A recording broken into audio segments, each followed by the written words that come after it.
So here at Product Review Cars, we usually only test higher end and higher spec models because they're going to show off every single feature that you can expect on cars like this. But I thought this base model was too good of an opportunity to miss to be able to show you what, a base model in 2022 looks like. So in this review, I'll walk you around the outside features, the inside features, and take it for a drive to let you know if it's worth grabbing a base model SUV like this. My name's Cameron, this is Product Review Cars, let's get into it.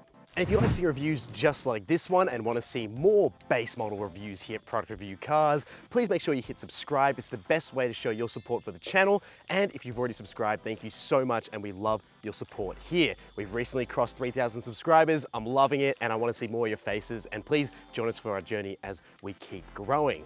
Now with that out of the way, let's get into it.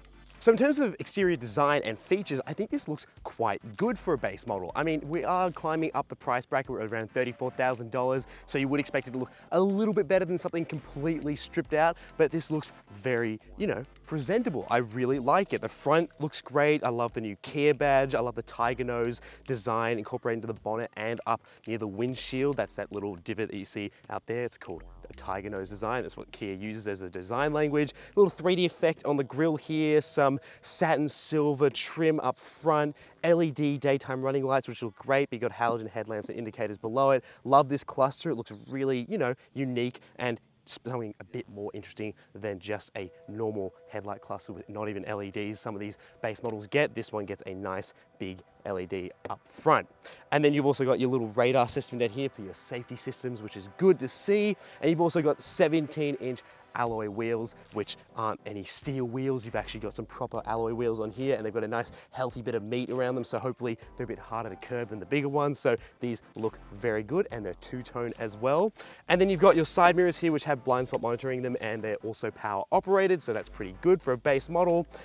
Along the side, looking a little plain, but there's some silver striping along the bottom, and then also a little bit of silver trim at the back here makes this look a bit more interesting. And also you have some roof rails up top to make this thing a bit more practical. And then around the back, there aren't a huge amount of features. There's just the reversing camera back here. This still is a manual tailgate. You do have a boot spoiler, which is something that makes it look a little bit more upmarket. Taillights are integrated into the back here as well. It sort of makes it look as if there's a giant bar running across the back, but it's just two separate taillights. And then yes, new Kia badge, plastic cladding, some more silver trim. To be honest, I do like how this looks as a base model. You can go up the range and make it a little bit more fancy, but it doesn't get too much crazy from what's going on here. Although the white paint is a bit plain, probably get something a bit more interesting, but if you want the most basic spec, this does look pretty decent. And so I think it's no surprise that a medium SUV like this one has a fair amount of space in the back, especially because this is a front wheel drive only model. There's nothing really compromising the boot space in the back. I do like the packaging here. It's nice and flat through the load floor. Obviously a big backpack like this can go in very easily. Underneath the boot floor, there is a giant full-size spare, so that is good to see. And then really, it's just a pretty basic boot back here. It does everything you need to do, and it's nice and low enough that carrying big items in and out isn't going to be an issue. And then the seats here fold in a 60-40 split, so it's really easy just to fold these down by walking around the outside here. And they lock into place. So it just makes this car a very practical base model option if you want something with a bit more space. Now, Kia's doors don't feel tinny anymore. These things have a nice amount of weight to them. I actually think, they've done a conscious job of making sure that their doors don't feel super light or super tinny when the door handle hits them. Instead, you've got something that feels just a bit more hefty. Although, yes, it's nothing like a Range Rover's door, but we're getting close to it. Now we have the key here. It's a normal, central locking key. Although if you press, lock, unlock, and then you've got hold, the hold button doesn't really do all that much for unlocking the boot because it's a manual boot still. And then you have the key that pops out, the physical key. There's no push button start here. That goes into the ignition barrel. and away you go. Now, the most obvious thing in here is that this has a 6-speed manual transmission in here. Something more of a European spec in here. A lot of Europeans in Eastern Europe love driving manual cars, and you'll see plenty of manual SUVs here. This is quite a rare thing to see here in Australia, and if you go over to, say, the US as well. Now, what I love is that we didn't get a complete cop-out on the interior. We still have 2 screens in front of us, and that's quite weird. I would have thought we would have got analog dials, but instead we've got like an LCD display and then a smaller color display in between. It's interesting to say the least when you're driving it, but I'll get into that just a second. First of all, I just want to talk about this cabin experience. Yes, it's very basic with a headliner, very basic with the buttons above here. It's got a manual sort of, non-powered reversing mirror here. So you've got a little flick up just to, avoid dazzling lights behind you, where up on the trim levels, you get an automatic rear vision mirror here. And then we do have our safety systems incorporated up top, which is still good to see. I like the layout and design of this interior. It's really quite nice. There's some fake stitching up on the dashboard. It just makes it look a little bit more premium. It's a nice flat dashboard, so view out is easy, and you're never gonna have anything weirdly obstructing that. I do like the design of these shapes in the interior. You've almost got like the Thor's hammer type effect with these air vents like you do on Volvo's headlamps. They're a very interesting design. I do like the trim in here. Yes, it's a plastic trim, but it just looks interesting. It's like a gunmetal sort of like diamond pattern in here. Looks quite cool. Some storage in the glove box is pretty decent as well. You've got physical buttons for the climate controls, which are all in piano black, so they do attract a bit of fingerprints and dust, although it's good to see that they're physical. Plenty of blank buttons below that, so you definitely know you're in a base model when you see a whole row of just completely blank buttons.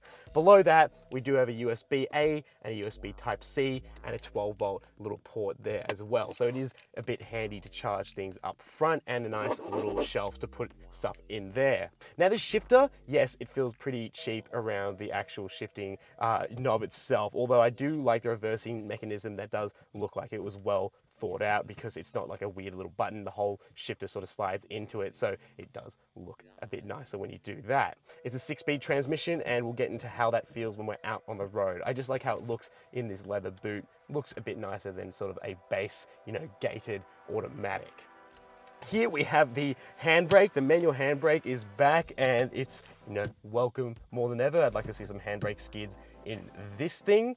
The infotainment screen, yes, is a bit smaller than what you'd normally expect, but I do like the layout, and sort of reminds me of an old TV with the 2 knobs on each side, and the fact that it's got a bit of a bezel around it. It does look, decent here in this car. It does have a fat bezel around the outside to make sure it joins these 2 screens together, so it's sort of like one Mercedes-esque style, dual screen setup. It is angled towards the driver, so it's very easy to operate, although it is a little bit further forward, but then, it's not too, way up on the dashboard like some other Hyundai Genesis cars or even Kia's cars with the Stinger. I haven't had any issues with the wireless Apple CarPlay connection during my week with the Sportage S.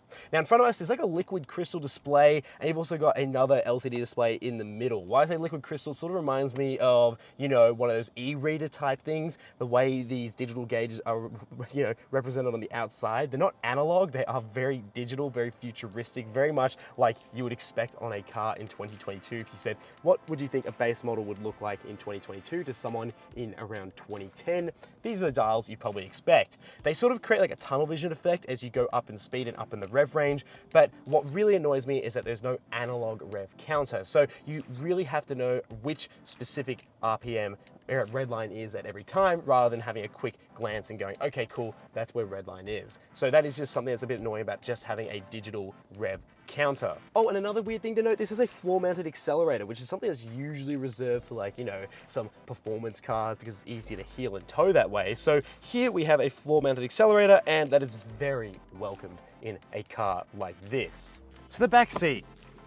It's pretty basic back here. We just have some vents. We have a little pocket to store some items in a little blank space in the center console. We've got a little map pocket. We have power windows, we have a speaker, and we have a cool looking door handle with a bit of trim around it.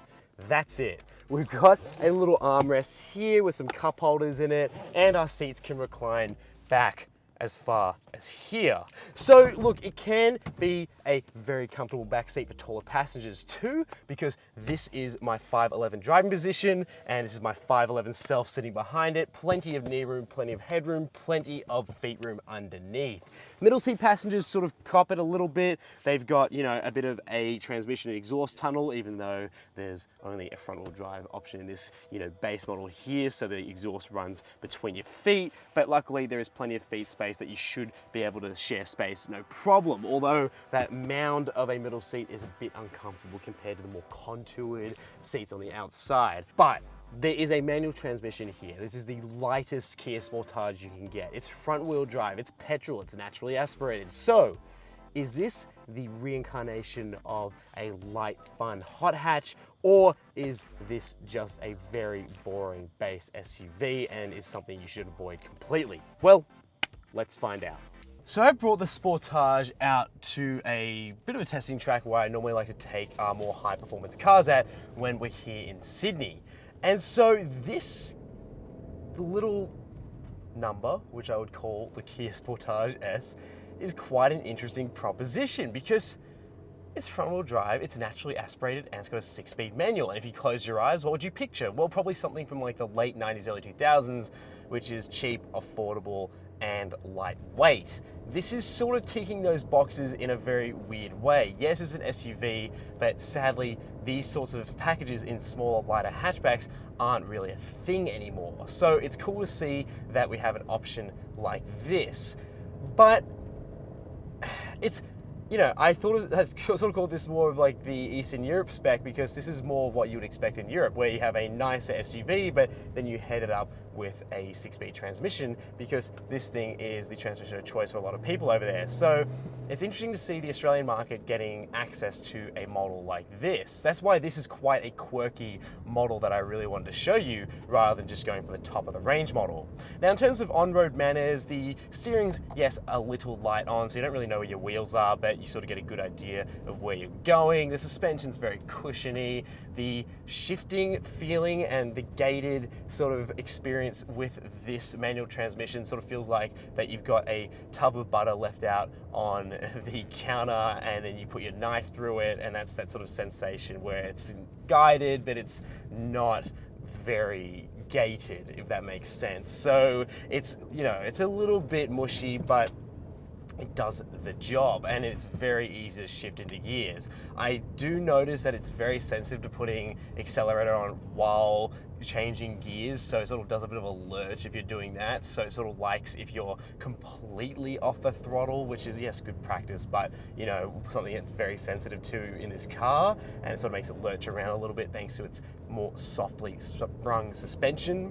In terms of fuel economy figures as well, I've been averaging around 10 litres per 100 Ks. Quoted combines around 7.7 litres per 100 Ks, so that's pretty on the money for, you know, day-to-day around town vibes, especially when you've got a naturally aspirated petrol motor that doesn't have a turbocharger or a smart automatic transmission to take over the thinking of the gears, and also when it would be optimal to change gears to save the most amount of fuel. Now, it's very quiet in here, even when the revs start to climb. So we're going to bring the revs up a little bit more. Let's get closer to redline. Just a bit of a rumble away. There's nothing too crazy going on. It's very isolated, so it's a very comfortable day-to-day driving experience. But this is my biggest gripe with this being a manual car and this having the digital gauges, is that, you know, it's shifting low down in the rev range, because you're never going to be that close up higher in the rev range, and you can't really see where redline is. So if I hold my gears now, I sort of have to guess that redline's coming up. I mean, I can hear it, but